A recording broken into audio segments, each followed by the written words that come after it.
isaanii dubbatu arguu eegalee jechuudha. Kanaaf yoo ijoollee uummataa dubbatan kana dhaqee wajjin haasa'ee kanarra wal keenye wal qajeelchine irra gaarii qajeelchuun hin dhufe.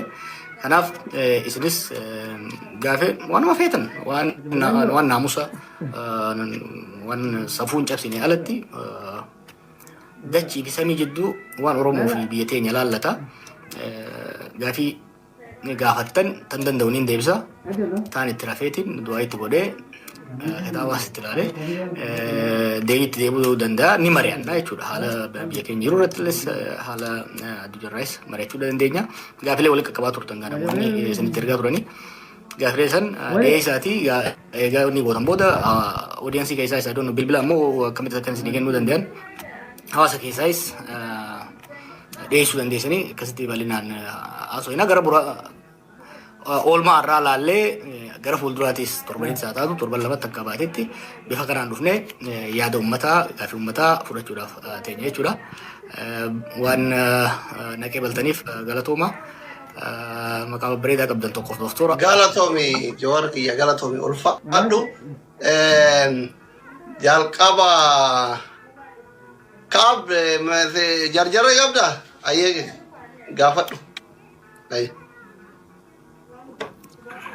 Ayyee galatooma warri ma dhuftaniis hundi keessanuu mana kana miliyoona galcha arraboo du'aayii goonaati isinit du'aayii goona.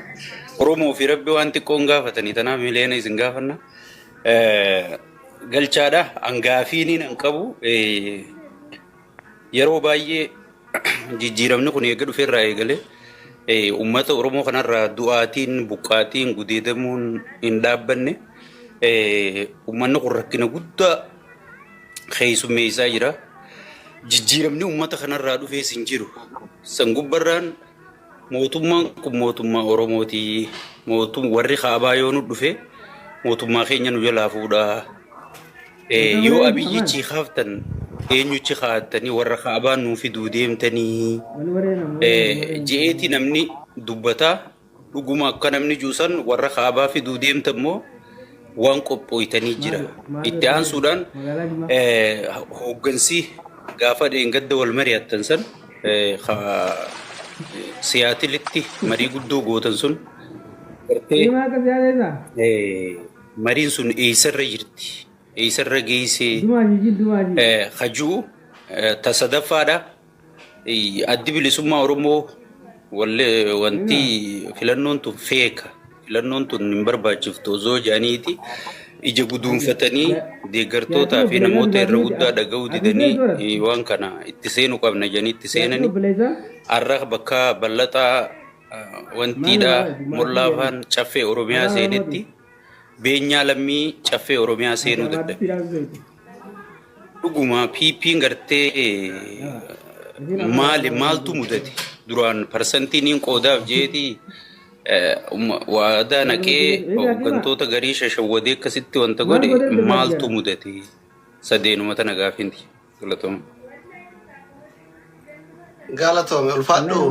Walirratti deebifta moo takka takkaan jalaa deebiftaaf Jowaar? Lamaan tokko daballu. Okay. Murtii. Okay. Akkam jirtan isin hundinuu baga nagaan dhuftanii baga walagarree galatoomaadha. Masduree sadii jalatti gaafuma muraasan qaba. Gaafiin kiyya gameessa rogeessa siyaasaa Obbo Jawaar Mohammadii fi gara kanaanillee dhalootatti dhumuma dhaloota bakkuma inni jirutti gabaa bakkuma inni jirutti waa itti gurguratanii baga dhuftee jennaani akka namoonni garii yaaduu miti. Bakka dhaloonni jiru duraanis hafeen beeku. Especially social media namoota itti fayyadama social media namoota gurguddaa akka biyyatti jiran irraa barsiisee keessaa tokko isa. Gamanumaan gaafiin kiyya dhimma as dhiyeenya kana hundi keessan gurraa qabdan yaadaa qalbdan dhimma diinagdee gara Harargee kanatti danqama diinagdee jimaadhaan wal qabate especially Jawaar as dhiyeenya waan addaa takka nuun jee ture waan sanii yoomnu biraan geessa kana jechuun gaafa shufeerran ajjeefaman gaafa gareen muraasni magaalaa Adaamaa tana qubattu wal jaartee uummata keenya irratti bifa saniin saamichaa fi buttaa akkasumas mancaatii qabeenyaa gaggeessan viidiyoo agartee hooggantoonni ta'anii hordofan na bira ga'ee jira. Dheenyatti simbiraan geenyaa sarpiraayiz ta'in waan jiru tokko garree sunillee hedduu malee nu yaachisee eegu jirra. Diinagdee rakkoon diinagdee kun yeroo hedduu rakkoo dubbatu jira nuti gahee keenya furmaata waan sanillee kaa'u yookaan hawaasatti himuun dandeettii keenya waan hin ta'inii fi kabajamoo Jawaar Mohaammed gama kanaan rakkoon kun eessaa ka'e furmaanni isaa maal jettanii yaaddu? Gaaffiin lammaffaadhaa dhimma buqqaatii uummata keenya Arsiiti. Hawaasni Arsiidhaa akkuma yaadattan torbee lama dura akka biyyatti kaabaa kibbaan bahaaf dhihaan. Even Oromoota amantii Ortodoksii itti dulchisaa turan haga ustaazotatti uummata kanatti ummanni kun if dura wanni kun karoorfameef dhuguma ummatichaattu mana amantii gubee yoo gubee ta'e Arsii naannoo garaagaraa keessa masgiida qofaa jira manneen amantaa garaagaraan jiru lammiin hin jiru akkamii waliin jiraatee as ga'e hawaasni bal'aan kun akkamii waliin jiraatee as ga'e akkamii waliin jiraachaa jira rakkoon kun koomsiisaa eessaa xumurri isaa furmaanni maal jettanii yaaddu obbo Jawaar Mohaammed gaaffiin sadaffaadhaa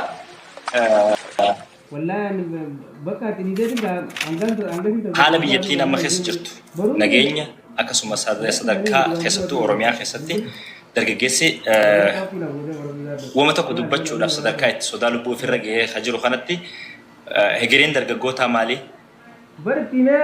Dargaggoonni Oromoodha akkasuma immoo dhimma daangaati irraa gadi fageessee kan inni dubbachuu barbaadu dhimma daangaa wal qabatee rakkoon kun yeroo waggoota 8 dabreef cinaaksaniin mooyyaaleen akkasuma gara baalee kanaan keessattuu ispeeshaalii gara Somaalee wal daangessuun jarri kun hayyama eenyurraa harkataniiti as torbuma kana keessa akka ragaatti isin dhiyeessuu danda'a gara nama 5-6 kan bordoddeetti ajjeefaman maaliif irra deddeebiiwwan kun godhama akkamitti eenyu abdataniiti bulchiinsi mootummaa naannoo Oromiyaattis mootummaa qaba waraanaa fi qaba uummata kana bulchaa naannoo Somaaleettis ta Oromiyaa hungeenye silaa humna akkamii abdii eenyu qabaattee daangaa kanaan dhidhiibamiinsi daangaa butamiinsi daandii saamichi qabeenya diinagdee uummata keenya akkasuma maqaballeessiin hawaasa bal'aarratti godhamaa jiru kun ka'umsi isaa maali? Xumurri isaa hoo rakkoon kun furmaata bifa akkamiin harkatuu danda'a? Dhaloota kanaafis hawaasa nu daawwatuufis osoo ifa nu gootanii jaa galatoomaa alfadhaa.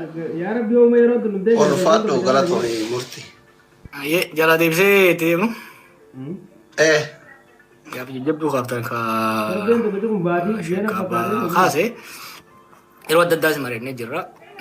Look bakki qabsoon Oromoo jirtu tun bakka qabsoon uummata Afrikaa eega cunqursaa kolonii jalaa bahan booda keessa seenan keessa wal fakkaatti.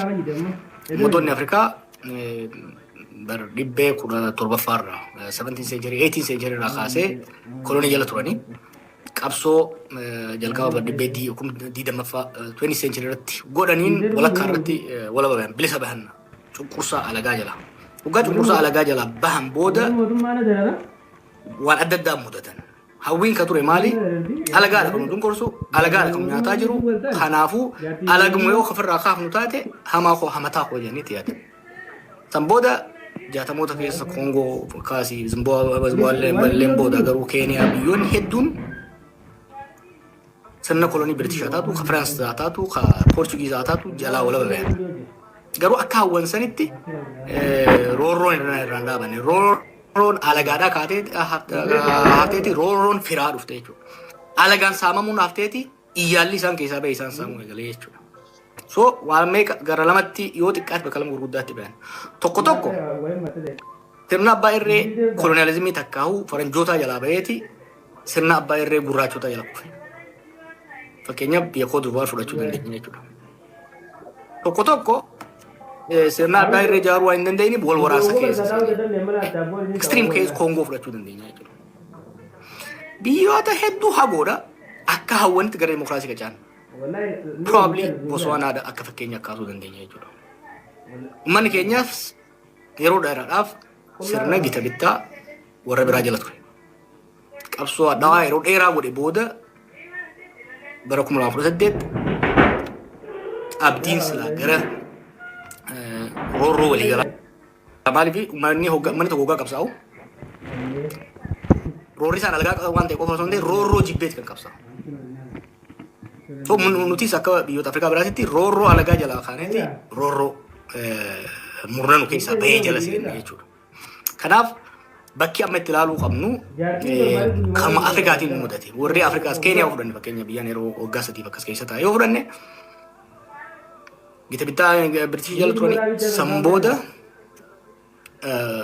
Keenyaata bulchiinsa sirna Jomo Keenyaata jala sanbooda ilmoo akka sirna hammaata bulchiinsa moo jala turanii sanbooda Kibaki jalatti gara malti paartii dimokiraasii ce'anii jeequmsatti illee seenanii amma steebil dimokiraasii